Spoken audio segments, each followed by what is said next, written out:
Good morning.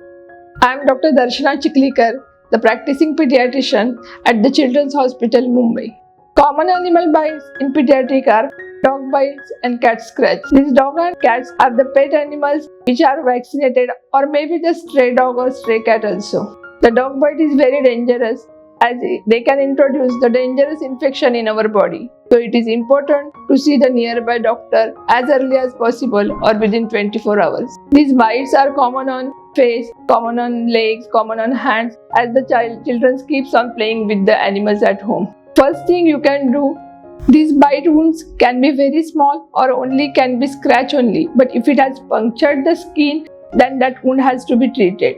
The first thing you can do at our home, you can wash the wound thoroughly with the soap and water. You can apply any antiseptic ointment if you are having at home, you can apply it.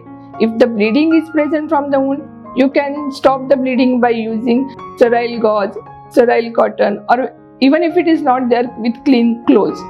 And you visit the nearby doctor. You may require to take antibiotics for the wound. You will require to take TT injections.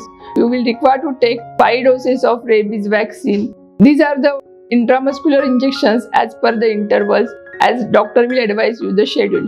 Some wound may require to take immunoglobulin injections also.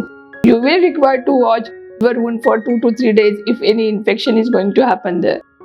In these wounds, many parents are having queries as they require to keep the wound open or suture has to be taken. See, if the wounds are small, they can be kept open. But if they are very large or bleeding, then sometimes suture may require to take. Second thing, all parents ask, even if the scratch is there, you require to take 5 injections. But as per the study till now, all 5 injections of rabies vaccine has advised to take.